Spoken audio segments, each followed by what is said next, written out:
რუსეთი ტრადიციულად პირობების დარღვევით შეხვდა ამ აღდგომასაც და ზავი დაირღვა 2935 ჯერ.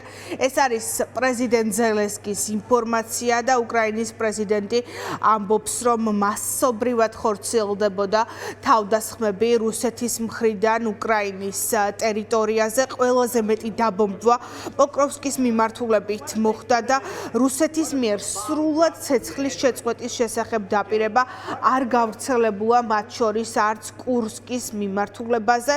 რუსეთი მიჰყვება როგორც ყოველთვის მის გეგმას და მიუხედავად პირობებისა, რომელიც დგას მოლაპარაკებების პროცესში, აგრძელებს პუტინი უკრაინის დაბომბვას და თავდასხმების სერიას, მათ შორის სამოქალაქო ინფრასტრუქტურაზე რაკეტებით და დრონების თავდასხმა მოხდა არაერთხელ. ამ ფონზე ბუნებრივია ჩნდება კითხვა უკვე რატომ არსებობს შეერთებულ შტატებში მოლოდინი, რომ შეთანხმება ამ კვირაში იქნება მიღწეული. დონალდ ტრამპმა თქვა, რომ სწორედ ამას ელოდება და შემდეგ უკვე საუბრობს იმაზე, რომ ორივე ქვეყანა ამერიკასთან ეკონომიკური ურთიერთობით გაძლიერდება და გამდიდრდება. კითხვები კიდევ უფრო მზაფრდება მაშინ, როდესაც ვიცით უკრაინის პოზიციები. Wall Street ჟურნალი წერს, რომ მოლოდინი არსებობს ახლა, რომ უკრაინამ ამ კვირაში უნდა უპასუხოს ამერიკის შეერთებული შტატების პოზიციებს და გაუზიაროს მას,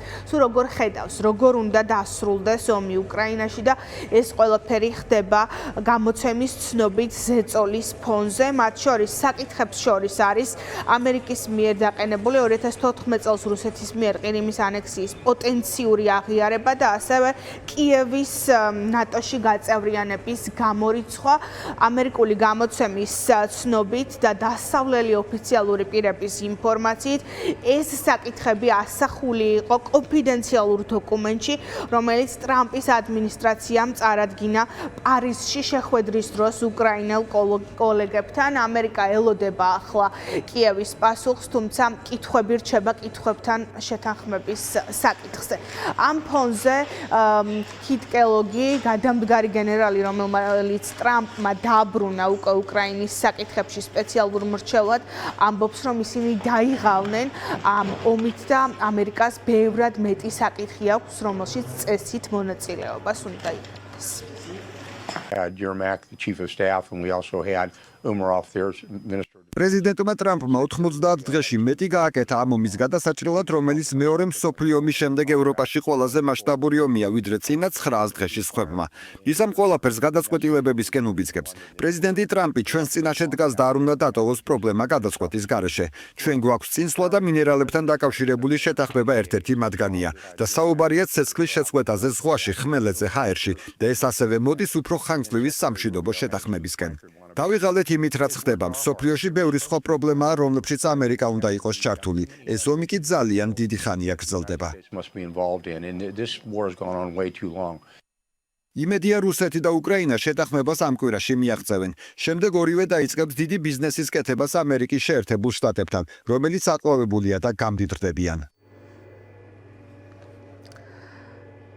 უკვე 2 თვეა, რაც მიმდინარეობს მოლაპარაკებების სერია. ამერიკის შეერთებული შტატები ხან რუსეთთან და მის წარმომადგენლებთან ზის მაგიდასთან, ხან უკრაინის წარმომადგენლებთან და ამერიკის პოზიციაა, რომ ახლა უკვე დროა რუსეთმა და უკრაინამ შეაჯერონ პოზიციები, როგორ ხედავენ ისინი ომის დასრულების საკითხს. ტრამპის განცხადება, რომ ამ კვირაში ელოდება შეთანხმებას, ბუნებრივია აჩენს მოლოდინებს, თუმცა საკითხავია, როგორ უნდა მიიღწეს ეს შეთანხმება. პარალელურად უკრაინა იღებს ახალ შეიარაღებას, მათ შორის უკრაინის ფრივთა ასოციაციის პრეზიდენტი საუბრობს ახალ სისტემებზე, რომელიც მათ მიიღეს და მიუხედავად იმისა, რომ მოსკოვი არის ყველაზე დაცული თავდაცვის სისტემებით, საჰაერო თავდაცვის სისტემებით, შესაძლოა ამ იარაღმა მათ მისცეს საშუალება, რომ მიწვდეს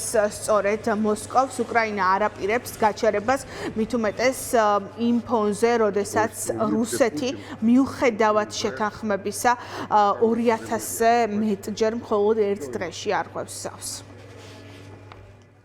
І якщо використовувати рої ამ რაკეტებს აქვთ შესაძლებლობა იყოს უზუსტესი. რუსეთს დასჭირდება დიდი ძალის ხმევა, რათა მისი მოქმედება განჭვრიტოს. ახალი ტიპის შეიარაღებას შეუძლია გაარღვიოს რუსეთის საჰაერო თავდასხმის სისტემები და გაანადგუროს ობიექტები რუსეთის ტერიტორიაზე.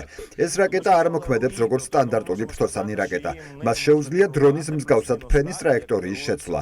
რაკეტას გააჩნია შორი მოქმედების არეალი და გამოყენებული იქნება ზუსტი დარტყმებისთვის. ორი ქალაქი პეტერბურგი და მოსკოვი, რომელიც ყველაზე მეტად არის დაცული საჰაერო თავდასხმის სისტემებით, შესაძლოა სამიზნე გახდეს და ამ რაკეტას გააჩნია რესურსი მათ მიწვდეს. როგორც ჩანს, ახლა შეერთებული შტატების მიზანია მიაღწიოს ცეცხლის შეწყვეტის შეთანხმებას, მათ შორის მიმდინარე საბრძოლო ხაზების გასწვრივ ცეცხლის შეწყვეტაზე და საბოლოოდ ამ პროცესის რეგულირებისთვის, თუმცა ტრამპის ადმინისტრაციის მხრიდან დაყენებული ზოგიერთი საკითხი რთულად მისაღები იქნება ოფიციალური კიევისთვის, რადგან ჩვენ ვიცით, რომ უკრაინის ოფიციალური პოზიცია უარის თქმა იმის აღიარებაზე, რომ რუსეთს გააჩნია იურიდიული პრეტენზია უკრაინის ოკუპირებულ ტერიტორიებზე.